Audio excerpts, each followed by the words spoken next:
name is Chase Johnson. I'm from Denver, Colorado, and we have used C3 Group several times on some of our large loss commercials and our higher end residential for their appraisal services and their public adjusting services. Their knowledge of the market, of the ever-changing regulations, and their ability to create a very thorough estimate from an understanding of construction and the management of the project.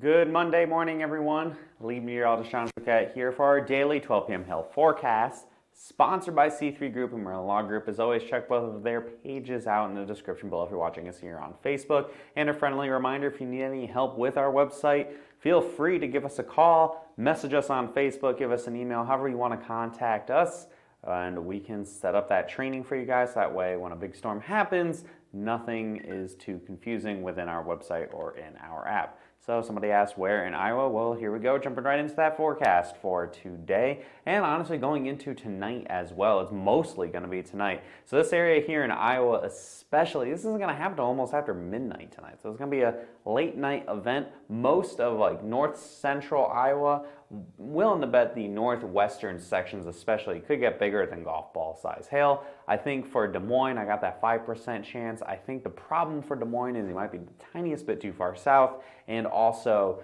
it might I think the biggest hail is going to be the initial developments, and then it's going to end up becoming much more in the way of hail being minimal and more so wind as we get more clusters of storms for the late overnight hours. And again, this isn't going to start till after about midnight tonight. So burning some midnight oil to kind of keep an eye on these storms. Yeah, Sioux City, I think, is the biggest city that is nearby there.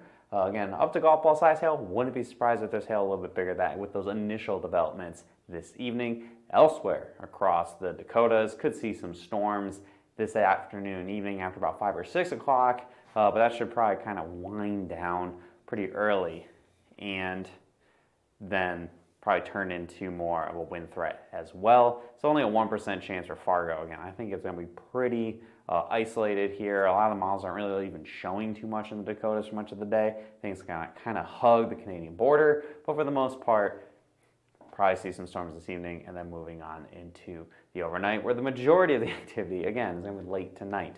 Also out east along the east coast across Maine, and even I haven't even extending down the Cape Cod. 1-2% chance of seeing hail this afternoon in a more work-friendly time frame, probably after about 3 o'clock Eastern time across most of the state of Maine.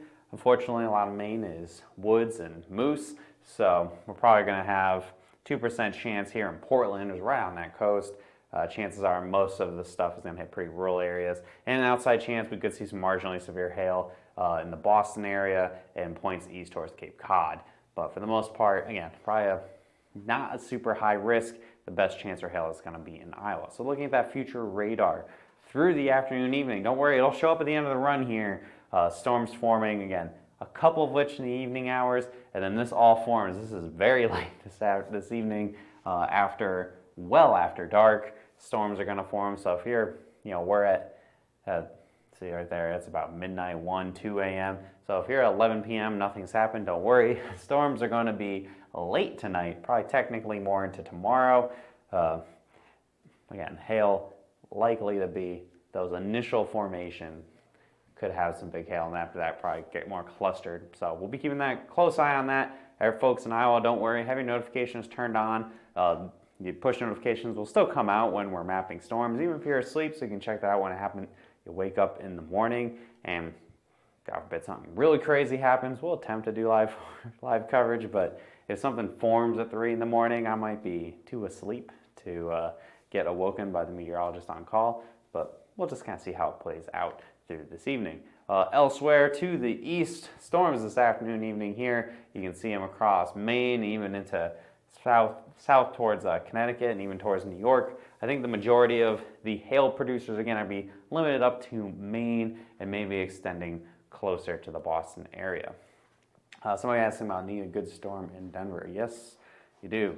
Tomorrow, I think storms are going to be kind of close to Denver. I think it's going to keep forming probably just to the east of the I-25 corridor. The biggest hail for sure is going to be across sections of far northeastern parts of Colorado, a good chunk of Nebraska, eastern sections of Wyoming, far eastern sections of Wyoming. So it's likely that it won't hail in KC again. Yeah, I don't have Kansas City in the rest of the next 2 days here. But again, up to tennis ball size hail here across Nebraska and parts of Colorado. I have Denver out of the risk right now. We'll see if we slip Denver into the risk this time tomorrow. Gets real close. We've been real close the past few days where the storms seem to form just outside the metro and move east.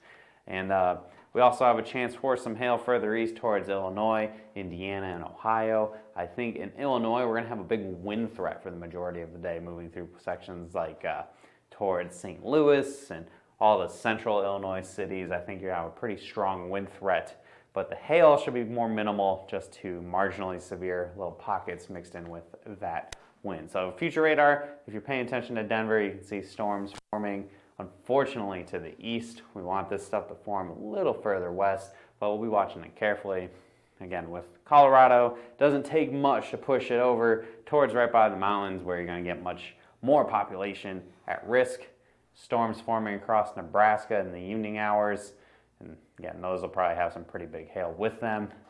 And moving a little further east, this big squall line here, that's going to be a big time wind producer, but the hail again should be pretty limited to just marginally severe hail, little pockets thrown in between. So again, a lot of wind across Illinois tomorrow. So follow our posts here on Facebook, or follow Facebook or page, whatever you got to do. I know the algorithm is weird and sometimes you don't get notified, you do, whatever.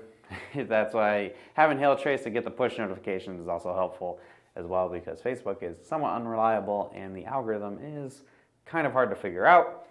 But don't worry, give us a call. Any comments, questions, or concerns you may have, and you set up a training, you're interested in Hail Trace, number right there on the screen, 855-334-4245. You can email us, you can visit our website for more details, and finally follow us on Instagram as well, where I think Instagram is a little easier to follow anyway.